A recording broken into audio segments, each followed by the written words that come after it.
Bienvenue sur l'allumeur de Réverbère.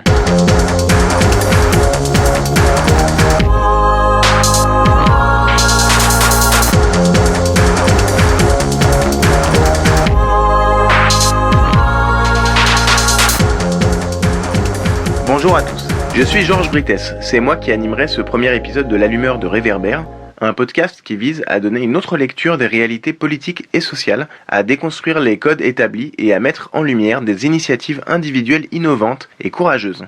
Pour ce premier épisode, nous sommes allés à l'étranger, en Mauritanie pour être plus précis, qui est un pays d'Afrique de l'Ouest et du Sahel, qui est assez méconnu en France, au mieux rattaché aux cultures nomades du désert et au pire au terrorisme djihadiste, mais où il se passe des choses différentes, et notamment au sein de la jeunesse urbaine.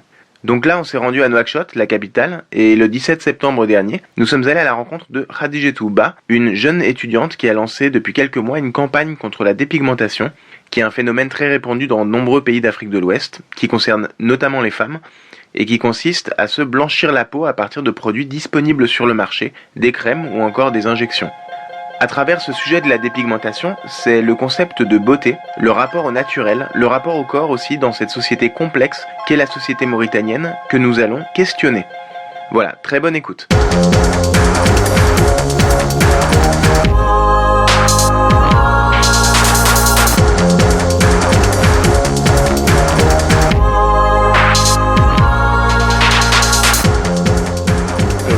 La campagne, tu vois. C'est bon ? Ok. Alors bienvenue sur l'allumeur de Réverbère. On est le 17 septembre 2019 et nous sommes à Nouakchott sur la terrasse d'un restaurant sur la route de Nouadhibou. Alors on est en présence de Khadijetou Ba qui est étudiante en sciences politiques à l'université Gaston Berger. Alors aujourd'hui on a choisi d'inviter Khadijetou pour nous parler d'une campagne contre la dépigmentation qu'elle a lancée depuis la fin de l'année dernière, depuis le mois de novembre. Alors bonjour Khadijetou. Bonjour Georges. Est-ce que tu peux te présenter en quelques mots et surtout nous présenter un peu la campagne qui s'est lancée l'année dernière ? D'accord. Alors, comme tu l'as dit, je m'appelle Khadijetou Ba, étudiante en L2 en sciences politiques à l'université Gaston Berger de Saint-Louis du Sénégal. Alors, la campagne a débuté en novembre 2018 de l'année dernière. Donc, ça avait débuté de base, c'était pas une campagne. De base, c'était juste un challenge photo qu'on avait lancé. Il fallait poster une photo de la personne avec son teint au naturel en mettant 3 hashtags. Hashtag laisse éclater ta mélanine, hashtag acceptation de soi, hashtag non khessal. Khessal qui veut dire dépigmentation en langue wolof. Voilà, on a lancé le challenge photo, il y a eu un réel succès. Et 2 semaines après, dans une discussion que j'ai eue avec ma grande sœur, on s'est dit pourquoi pas lancer la campagne. Une campagne. L'idée nous a plu et puis on a lancé la campagne. La campagne s'est intitulée Fopad comme Tadi. C'est en langue pulaar, ce qui veut dire s'éclaircir, c'est s'effacer. On a créé des pages sur les différents réseaux, Facebook, Instagram et YouTube. Donc là, on a une chaîne YouTube et 2 pages sur Instagram et sur Facebook, voilà. Et du coup, ce qu'on fait dans la page, c'est qu'on poste des photos et on met un texte après, des vidéos dans les différentes langues. Enfin, là, on a juste fait une vidéo en pulaar. Il reste 3 autres langues qu'on doit traiter. Enfin, si je peux appeler ça comme ça. Parce qu'on voulait faire les vidéos dans les langues locales. Du coup, juste avant d'aller plus loin sur la campagne, le challenge photo, il avait été suivi ou pas ? Oui, on a eu plein de gens qui ont participé au challenge. Parce que je pense que les gens, ils sont beaucoup plus... C'était sur Facebook. Voilà, c'était juste sur Facebook de base. Mais quand on a relancé la campagne, on a aussi intégré sur Instagram et les gens, ils ont aussi reparticipé, si je peux m'exprimer Tu as eu ainsi. surtout des Mauritaniennes ou des Mauritaniens qui ont participé ? Oui, et j'ai eu des gens de différents côtés parce qu'il y avait presque tout le monde qui partageait. Donc quand les gens partagent, tu as un ami qui est à l'extérieur, tu as un ami qui est au Sénégal, au Mali, et puis qui a suivi, ça a suivi quoi. Ouais. Ça s'est passé un peu comme ça. Exporté, quoi. Voilà. Toi, tu avais déjà eu écho d'initiatives comme ça ici, sur la dépigmentation ? En Mauritanie, non. Est-ce que c'est un sujet en fait ici ? Ou est-ce que c'est je trouve que c'est un peu nouveau ?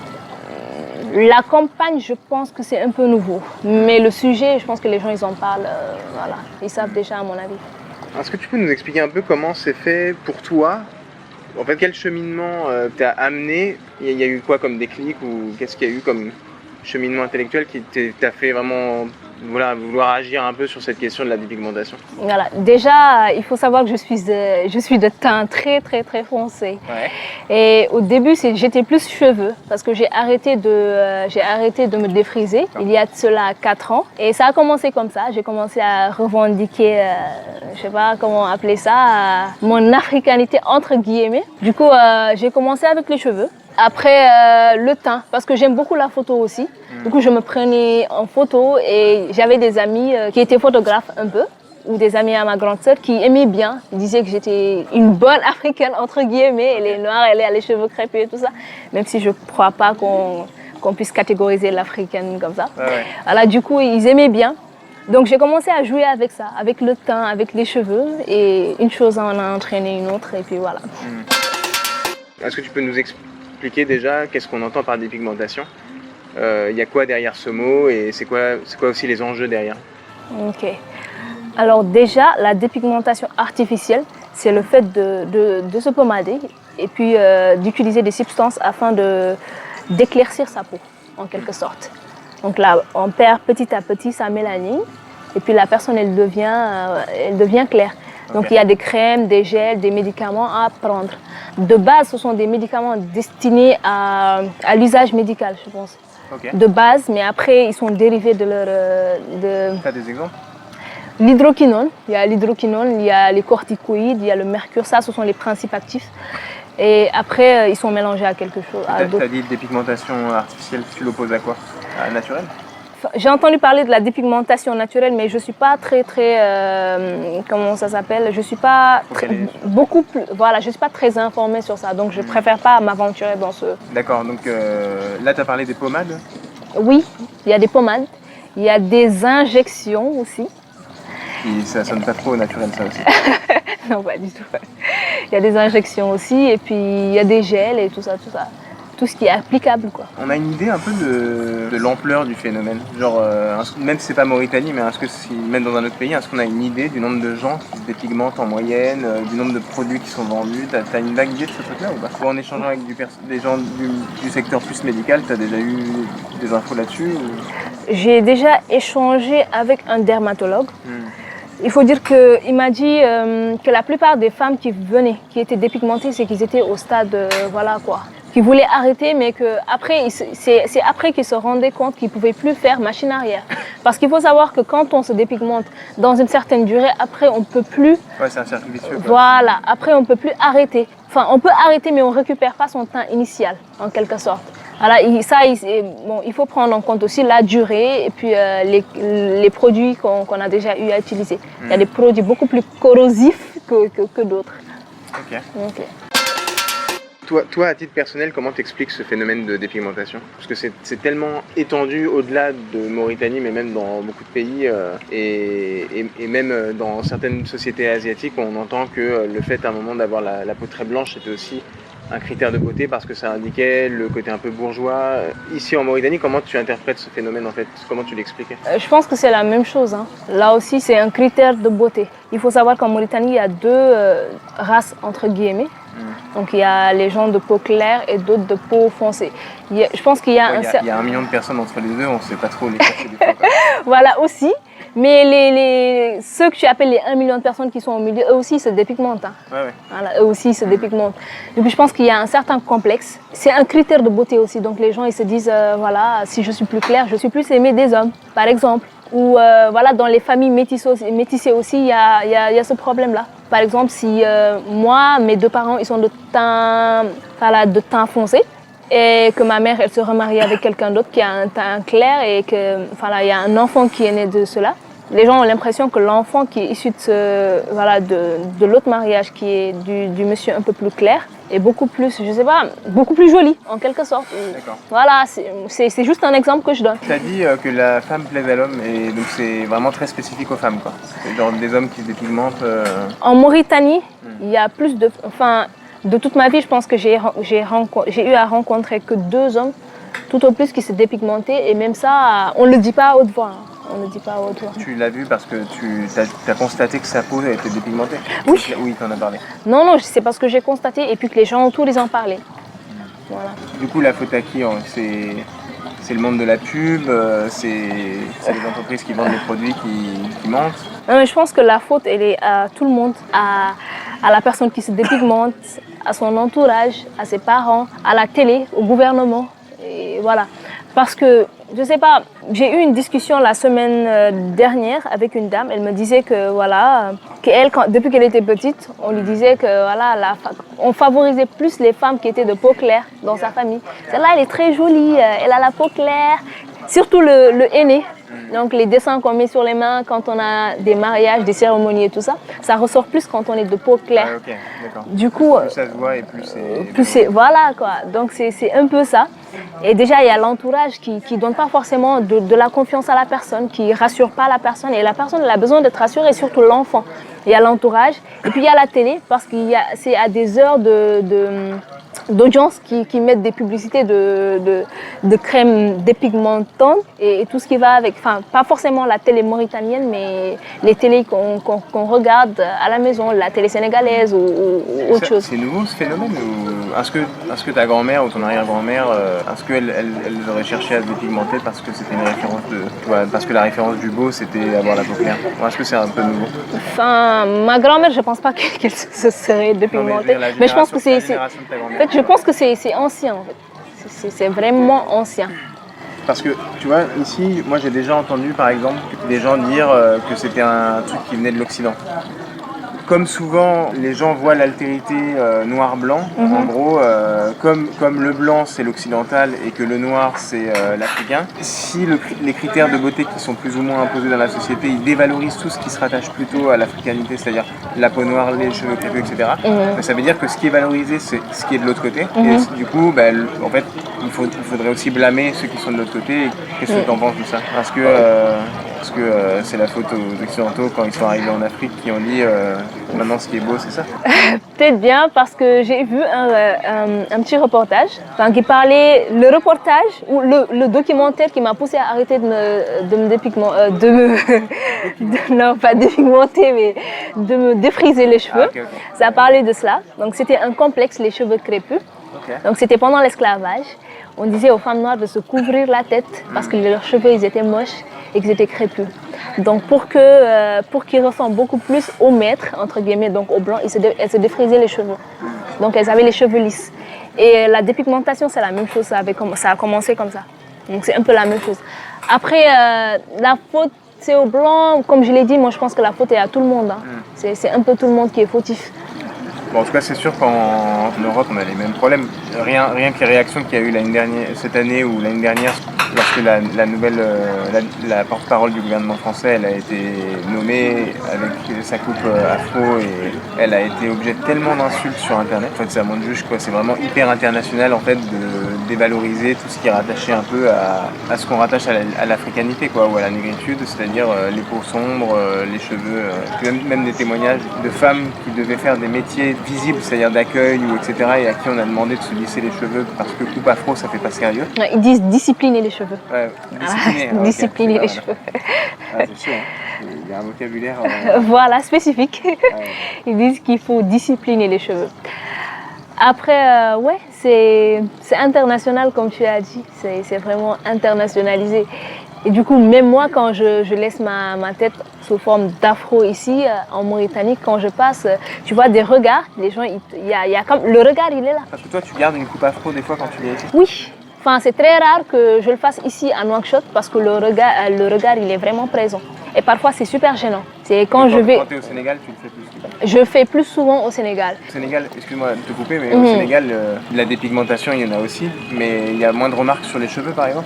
Oui, il y a moins de pression en général, surtout en fait. Sur n'importe quoi. Voilà, sur un peu tout. Du coup, en Mauritanie, j'ai beaucoup plus de mal à exposer mes cheveux qu'au Sénégal. C'est déplorable de le dire, mais je le dis, j'ai beaucoup plus de mal. Parce que je me suis rendu compte, souvent les gens ils te taxent de masculin ou quelque chose comme ça, ou ils te jettent des pics comme ça. Pourtant la personne elle sait, mais c'est pour un peu faire mal et tout. Ils te taxent de masculin, c'est quoi féminin en fait? Pour eux, je pense, être féminin, c'est se couvrir un peu le corps. Enfin, mais je pense que c'est juste une petite partie. Une petite partie de la Mauritanie qu'ils pensent, donc la partie un peu claire et puis la partie morte. en général. Souvent dans les taxis, même quand tu mets un jean, on te taxe de masculin. Et comme dans les taxis, les hommes s'assoient avec des hommes et puis les femmes s'assoient aussi avec les femmes. Du coup, parfois, quand je l'ai eu même avant-hier, on ouvre la porte à la dame, vient rentrer et dit « Ah, c'est pas un homme !» Pourtant, j'avais un foulard, j'avais un jean et une chemise. Ouais, mais là, ils font exprès pour se provoquer ou pas? Non, je pense que la dame, elle n'a pas fait exprès, en fait. Elle était un peu âgée, mais je ne sais pas. Moi, j'ai eu l'impression qu'elle n'avait pas fait exprès. Mais le chauffeur, je pense qu'il a fait exprès parce qu'il a sorti... c'est à cause de son déguisement. Je lui dis, je suis pas... J'avais des casques, il me dit, je lui dis, je ne suis pas déguisée, je suis habillée. Il me dit non, c'est à cause des casques. J'ai dit depuis quand le casque, voilà, c'est un attribut. Et puis commence à discuter. J'ai dit il faut quand même peser un peu tes mots. Ouais. Parce que voilà. Et puis tu n'as même pas à intervenir. Je parle à la dame. Ouais. Et non, je suis une dame. Souvent je fais la blague et puis je dis non, je suis PD en général. Ouais. Je le dis et puis voilà. Quand je suis vraiment offusquée. Voilà. Tu disais du coup au Sénégal en général tu vas avoir moins de remarques, mais le phénomène de la dépigmentation tu le trouves aussi au Sénégal. Oui, beaucoup. Mais quand tu parles de ce sujet-là, est-ce que tu vois que les gens sont plus réceptifs là-bas sur le sujet de la dépigmentation? Il faut dire aussi que là-bas je suis dans un cadre vraiment restreint parce que je suis au campus, dans le campus universitaire. Oui, mais comme c'est des jeunes, on aurait pu se dire que tu vas tomber sur des gens ouverts. Oui, il y en a qui sont très ouverts, mais il y en a qui me disent non, la belle femme c'est la femme claire. Ou ils te sortent genre, ma vie de rêve ce serait avoir une belle voiture et à côté avoir une dame bien claire, bien jolie. Parce que même dans leur publicité, c'est ce qui ressort, c'est la dame un peu plus claire qu'on valorise. Enfin, très récemment, il y a eu, je pense qu'il y a une campagne sur ça au Sénégal qui se dénommait Ñuul Kuk. Parce qu'il y avait une publicité là qui parlait de respect. Respect, ça veut dire clair jusqu'à être voilà, très très clair. Mais il y a une contre-campagne qui disait voilà, très très très noir, c'est-à-dire Ñuul Kuk. De ce fait, je pense qu'il y a une certaine tendance. Il y a eu récemment des séries sénégalaises où les gens ils étaient tous quasiment de teint super foncé, ou tout au plus ils avaient leur teint au naturel, mais même s'ils étaient clairs. Donc voilà. Ça a de l'impact ou pas? Au Sénégal? Ouais. Oui, parce que j'ai vu sur les commentaires que les gens ils appréciaient beaucoup. Donc il y a Ils sont sensibles à ça quand même. Oui, c'est ce que j'ai vu sur Internet. Après, ce qu'il y a sur Internet et ce qui est vraiment... Comme on avait discuté un peu de ça ces derniers jours, tu me disais que en fait, il y a des gens qui disent même pas qu'ils s'éclaircissent. Pour eux, c'est juste comme se nettoyer un peu la peau, voilà, je sais pas. Voilà. C'est une manière de... Je pense que c'est une manière de c'est se donner bonne conscience, en fait. Ah, okay. C'est se donner bonne conscience parce qu'il y a des produits qui dépigmentent, enfin, pas beaucoup, qui n'agressent pas beaucoup la peau. Mais il y a d'autres produits, quand tu les utilises, tu passes directement si tu étais à 5 sur 10 sur l'échelle de la peau foncée, tu es déjà sur 1 en fait. Tu remontes vite. Donc pour se donner bonne conscience, ils disent non, je ne m'éclaircis pas, je me nettoie un peu la peau. Je me nettoie un peu la peau, et puis voilà. Et souvent même c'est ce qu'on dit aux gens très très noirs, tu devrais quand même te nettoyer un peu la peau. Puis voilà. Moi il y a un truc que j'ai un peu de mal à comprendre avec ce phénomène. En fait c'est quoi? C'est un rejet du naturel ou c'est juste du racisme anti-noir? La dépigmentation. Ouais. Racisme, je pense que le mot il est un peu trop fort pour utiliser ça ici, dans ce contexte. Parce que les gens ils ne voient pas trop le côté mauvais de la dépigmentation. Moi, c'est ce qui me fait mal. Quand tu viens leur parler de ça, ils te disent non. C'est encore plus malsain en fait. Peut-être bien, mais ils ne le voient pas comme ça. Parce que ce qu'on trouve sur les pages sur internet souvent c'est en gros assume ta peau parce que sois fier d'être noir, tu vois. Et du coup c'est là qu'on trouve un prisme antiraciste entre guillemets, c'est-à-dire sois fier d'être noir, ne déprécie pas l'identité noire ou le fait d'être noir. Comme les pages du style Black is Beautiful et ce genre de choses. Les hashtags et tout ça. Ouais. Ça c'est récent. Hein. Ça a commencé aux États-Unis dans les années 60 si ma mémoire est bonne. Voilà, avec les Black Panthers. Ça, c'était plus les cheveux. Mais après, une chose en a entraîné une autre. Voilà. Là, les gens ils sont beaucoup plus fiers. Et puis, dans les publicités, on voit plus de femmes noires, par exemple, avec les cheveux crépus. Et même très récemment, j'ai vu que Lupita Nyong'o, tu connais? Non, je connais pas. Voilà, c'est une femme noire, très très très noire, et qui a la tête rasée. Ou souvent, elle a juste un peu de cheveux, mais avec des cheveux crépus. Qui vient d'où? Qui vient du Kenya, je pense. Enfin, mais je suis pas très informée pour ce qui s'agit de la nationalité. Enfin, elle est américaine, on peut dire ça, mais d'origine, je sais pas, kenyane ou quelque chose comme ça. Du coup, c'était la plus belle femme du monde en 2018, comme ça. Genre quoi, genre Miss Monde ou pas? Non, c'était sur... voilà, c'était les magazines. Le magazine... Enfin, j'ai oublié le nom du magazine parce que j'ai une mauvaise tête. Donc c'était Vogue ou quelque chose comme ça. Ok. Du coup, c'était la plus belle femme du monde. Et très récemment, elle est devenue l'égérie d'une marque de maquillage. Ce qui n'arrive pas très souvent. Du coup, ça, c'est une grosse révolution. Et j'ai vu aussi que très récemment, c'est arrivé aussi au Sénégal. Il y avait plein de femmes noires qui étaient devenues les égéries des marques de maquillage. Parce qu'il faut dire aussi qu'en maquillage, comme dans la vie de tous les jours, on ne trouve pas forcément des teintes pour peau foncée. Le plus souvent, les maquillages, c'est pour peau claire. Et pour trouver les peaux foncées, il faut déjà aller aux États-Unis où que ça soit vraiment importé et que ça coûte vraiment super cher.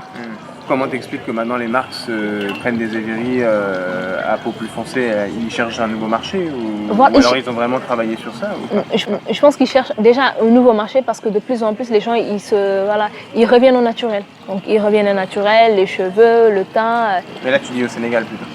Ou tu parles d'ici? Je parle un peu partout en Afrique. Enfin, ici en Mauritanie, je ne sais pas trop parce que les marques de maquillage, je ne pense pas qu'il en existe spécifiquement en Mauritanie. Enfin, je suis plus informée sur le Sénégal parce que je suis plus au Sénégal qu'en Mauritanie pour les études. Par rapport à ce truc de la peau ici, parce que c'est aussi un problème de santé publique et au-delà de la question d'assumer son corps tel qu'il est. En fait, c'est quoi la solution? Parce qu'aujourd'hui, beaucoup de gens, même lorsqu'ils savent qu'il y a des problèmes de santé, ils continuent de pratiquer la dépigmentation, continuent de mettre pression sur les autres, sur leur peau. En fait, c'est quoi les solutions? Comment on peut sortir de ce truc-là? Moi, je pense qu'il faut déjà en parler. Est-ce qu'il faut interdire les produits? Interdire. En fait, il faut savoir que les produits de base, parce qu'il y a des produits de base, ils ne sont pas destinés à la dépigmentation. À la base, ils n'étaient pas pour ça. Ils n'étaient pas pour ça. Après, c'est dérivé. Donc, interdire ces produits, je ne sais pas trop si ça va marcher, mais il faut en parler. Il faut en parler partout. Parce que souvent, on voit la personne se dépigmenter dans la famille, les gens ils n'osent pas trop en parler. Et puis, on en parle entre nous, mais on ne dit pas ça forcément à la personne. Mais je pense qu'il faut en parler partout. Il faut en parler à tout le monde. S'il le faut, tympaniser les gens. Je pense que c'est ça la solution. Parce que c'est un peu mystifié à mon avis. Donc il faut en parler. En parler à la télé, en parler à la radio, en parler partout. Et puis je pense qu'une fois que tout le monde sera au même niveau à peu près d'information, je pense que le taux quand même de personnes dépigmentées va quand même un peu baisser. Toi, tu as vu des gens autour de toi qui, depuis que, par exemple, que toi, tu as commencé à en parler un peu, qui sont plus sensibles, qui changent un peu d'attitude par rapport à ça? Oui, un peu, oui. Les hommes aussi ou pas? À mon avis, ils sont un peu hypocrites par rapport à cela. Parce qu'assis avec toi et moi, en discutant de cela, ils vont dire oui, moi je préfère une femme au naturel et tout ça. Mais il faut aller voir les filles avec lesquelles ils sortent. Donc c'est la plupart du temps avec des filles claires. Et puis la fille claire est toujours beaucoup mieux appréciée. Enfin, le plus souvent. Beaucoup mieux aimée, beaucoup mieux appréciée que l'autre. Mais je pense qu'il y a un côté un peu hypocrite dans cela. Mais dans les discussions, ça va. Je pense qu'ils sont très informés même. Et puis, il y a une grosse frange qui maintenant, enfin, parce que je parle de maintenant, parce que là, maintenant, il y a une plus grosse partie des hommes noirs et ou femmes noires qui s'intéressent un peu au retour au naturel. Donc, ils préfèrent les femmes beaucoup plus noires. C'est quoi, c'est par militantisme noir ou est-ce que c'est des gens qui se questionnent sur ça, tu vois, la couleur de peau, etc. Il y en a qui se questionnent, mais il y en a aussi, c'est juste un effet de mode, à mon avis. Là, j'ai discuté avec certaines personnes que j'ai vues. Pour les cheveux crépus, c'était plus un effet de mode que voilà, la personne n'est pas forcément informée de ce qui se passe. Je trouve joli quand je suis en afro. Après, quand tu questionnes, il n'y a pas forcément un gros fond. Voilà. Même chez les morts, il y a beaucoup de femmes, elles ne s'exposent pas du tout au soleil. Et je ne sais pas s'il y a de la dépigmentation chez elles aussi. Si. Mais en tout cas, j'ai l'impression qu'être très blanc, c'est un critère aussi. C'est un critère, il faut le dire. Parce que souvent, elles se couvrent beaucoup quand il y a le soleil. On en voit même avec des gants. Avec des gants, alors quand on est à 35 degrés, des gants, des chaussettes, et puis des pulls et tout ça pour garder la peau. Je pense aussi que c'est un gros critère de beauté. Même je pense que chez eux aussi, il y a un peu la pression, mais elle est beaucoup moins grosse que chez la communauté noire. C'est ça. Moi, je leur dis, c'est un peu être complexé, mais souvent les gens ils me répondent non, je suis pas complexée, mais je trouve que je suis plus jolie avec le teint clair. appelle-le comme tu veux, mais moi je trouve que c'est un peu du complexe. Tu voulais nous lire un passage d'un poème de Djibril Zakaria Sall ? Oui, Tu peux nous expliquer qui est Djibril Zakaria Sall ? Djibril Zakaria Sall est un poète mauritanien 21e siècle. du 21e siècle. Oui, et là, je fais partie du club Djibril Zakaria Sall, un club de littérature. Et ce poème, il a édité en avril 1976. Et je vais vous le lire, il est tellement actuel. Il s'appelle Khessal. Khessal, ça veut dire dépigmentation en langue locale. En quelle langue ? En pulaar ? Enfin, on le dit aussi en pulaar, mais je pense que c'est plus wolof que pulaar. Je pense que c'est un mot qu'on a emprunté. En pulaar, on dit fopade, à mon avis. Pour dépigmentation ? Fopade, oui. C'est pour cela que je dis fopade comme montade. C'est clair, c'est facile. Le poème s'appelle Khessal. C'était hier. Sur ton corps, couleur d'ébène, miroitait ton ombre noire. Tes cheveux noirs brillaient au soleil. Tes beaux yeux me fascinaient. C'était hier. Tu étais beauté. Tes pieds aux bracelets d'argent. Tes mains gracieuses me faisaient rêver. C'était hier. Tu étais naturelle. Dans le terroir de l'africanité, tu étais la miraculée. Aujourd'hui, un vent dévastateur a soufflé. Tu n'es que ton opposé, ta négation. Dans ta peau tachetée de panthère humaine, au fond du reniement, du refus d'être ce que tu es. Aujourd'hui, tu es la boue de ta race. Tu es la fardée, l'antre de race, qui piétine le noir et épouse l'artificiel, qui vend le noir au cancer. Demain, tu ne seras plus qu'épave, sans race, sans origine, sans dignité. Demain, tu seras l'ancienne connue, méconnue, sans race. Nouakchott, avril 1976. C'est un poème que j'aime beaucoup. Parce que c'est tellement ça. Djibril Zakaria Sall, tu l'as déjà rencontré ? Oui. Tu as parlé de ce poème avec lui ? Non, pas encore.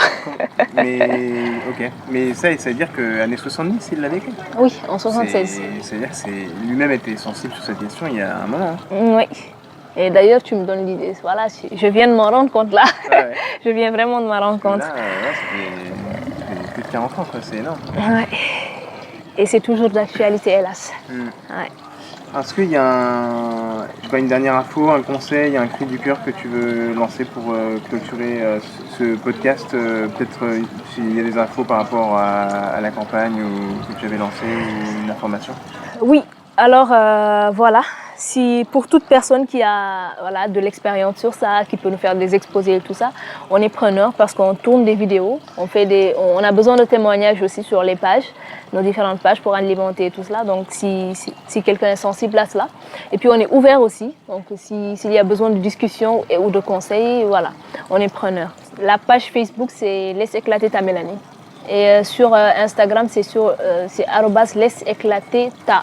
Et sur YouTube aussi, c'est Laisse éclater ta Mélanie. Pour ce qui s'agit du conseil, moi je pense qu'il faut s'accepter. Et dans l'acceptation de soi, il y a tout cela. Il y a les cheveux, il y a le corps, il y a la peau, il y a tout cela, quoi. Donc il faut s'accepter. Et voilà, prendre soin de nous-mêmes parce que si on ne le fait pas, personne ne le fera. Il faut prendre soin de soi, il faut s'aimer comme on est. Et comme je le dis, et comme la campagne le dit, faut pas de commentaires. S'éclaircir, c'est facile.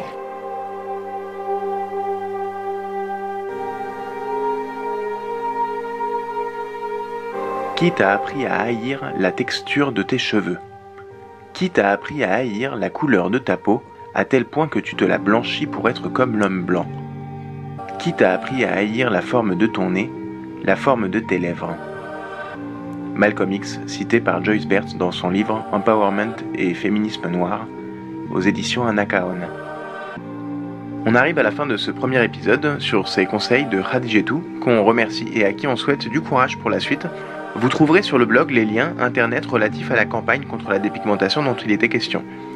On espère que ce premier épisode vous a plu. N'hésitez pas à le partager si le sujet vous a intéressé ou si vous connaissez des gens que ça peut intéresser. Et n'hésitez pas aussi à apporter vos commentaires ou à partager votre expérience sur le blog, sur ce thème de la dépigmentation ou sur la question du rapport à la couleur de peau et du concept de beauté en général. À bientôt et gardons nos lanternes allumées.